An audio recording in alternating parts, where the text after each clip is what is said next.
Hi there. Um, there were certain thoughts going on within me since past week, and one night I just had a thought that on Earth, in a physical form, things cannot be unconditional. Things cannot be like 100% commitment, 100% love. There are no perfect things on Earth. So how can everything be led to a purpose known as unconditional? Can things be unconditional really on a physical plane, on Earth?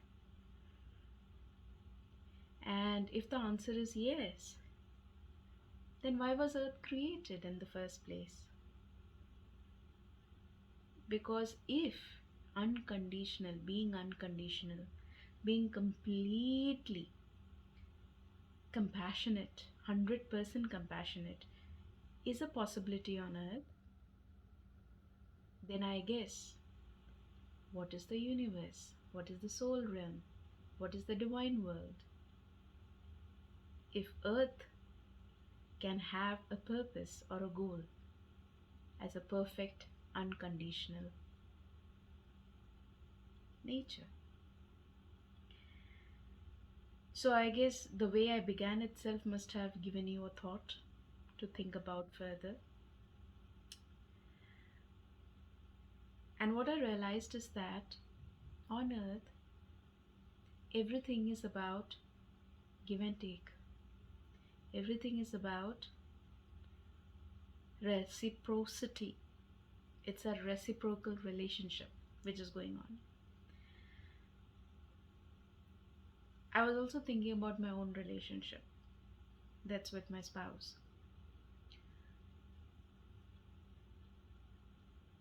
I'm always told that I'm more giving or I'm more unconditional, I don't demand much. But then I gave a thought to it, the compliments I keep receiving. And what I came across was I am able to do that because I've been receiving something from the other end. So whenever I got something from the other end, I remembered it and I felt like giving back. Now, suppose my spouse stopped giving all those things, like even the attention he gives or other aspects. Do you think that I would be able to be still that giving, still that loving and caring towards my own spouse? I know the answer. It's simple, no. Because then I'll be like, I'm not getting anything. So what am I doing in this relationship? And from there, my thoughts went to everything around in this world is actually a give and take.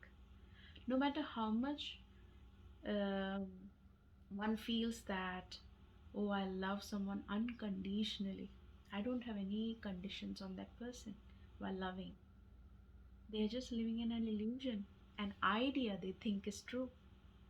And the reality is, an ideal world cannot be lived on earth. So, why do we keep pushing ourselves towards loving unconditionally when things on earth are conditional, when things on earth are give and take? So, this brings me to another concept. When people say that you have to be compassionate towards people, even those people who might be very angry at you and sometimes might say a lot of things and words, abuses, or might even do certain things to harm you, but you keep your compassion. Now, this is where I do not agree to this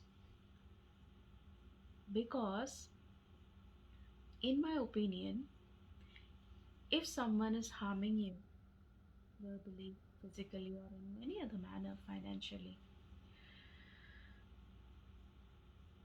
then it is your duty to ensure that the other person knows that this is what the other person is doing to you, harming you. So you need to speak out. You need to let the person know about it. And compassion is in letting the person know where they went wrong. So you must be thinking, what is the compassionate part in this? You're not being loving towards the person. Compassion is not about being loving, it's about ensuring that the other person ends up having a good life. Do you think that if a person is hurting and harming you, and you're constantly being loving towards the person, that person is not going to be like that with others?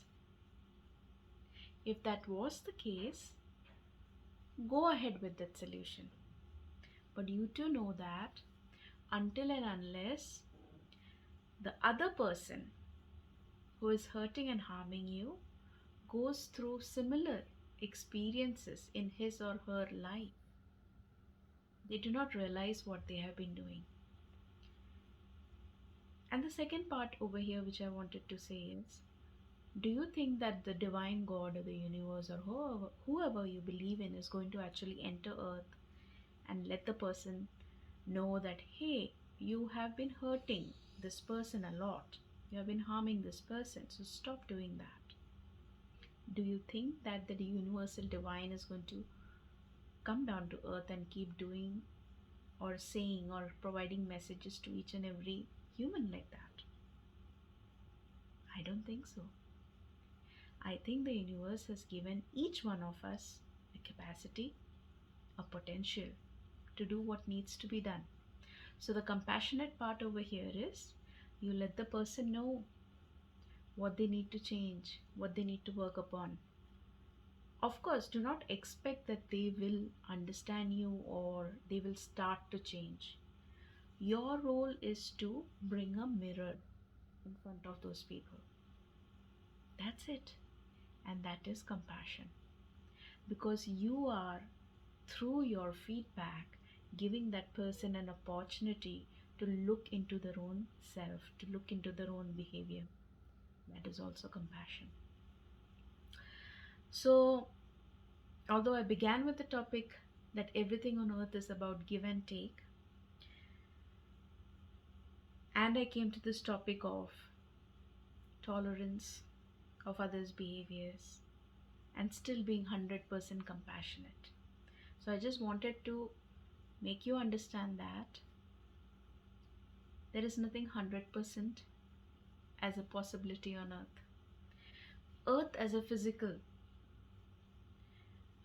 space was created with challenges for a deliberate reason by the divine, by our own souls, by the energies of the universe. Earth is a huge challenge for all beings, visible, invisible on earth. And the challenges cannot be lived with 100% unconditional self, 100% happiness. So, if you all have kept a goal in your life, I want to be successful in life, what percentage have you kept, and how are you going to define that success? Whose definitions are you going to follow? For those who have kept the purpose as, I want to be always a loving and compassionate human being, I just explained to you it is not a possibility on earth. And that is why I come to the end of the concept nirvana, or like um, another name for it is going back to a soul home and never returning back to any life birth. So releasing from that life and death cycle, moksha. I always somehow, I've not experienced it, of course, that is why I'm still on earth, but it's like being a claircognizant, certain things are very clear into me. Nirvana is a state which cannot be achieved in a physical body while being on earth. It's the state between when your soul has left the body and the in between stage of going towards the soul home, the divine space. So it's that teeny tiny space between death and the soul just leaving the body, fraction. That is where nirvana happens, moksha happens. And a choice is made as to whether you go and join the eternal divine or there is something else like a life and death cycle. So, if there are certain questions which you have regarding what I just shared today, I know there were too many concepts which are shared. Feel free to comment below, ask any questions, and I would be glad to answer them all. Be humble, be compassionate, but there is no possibility of being 100% humble and compassionate. Blessings and healing to all. Take care.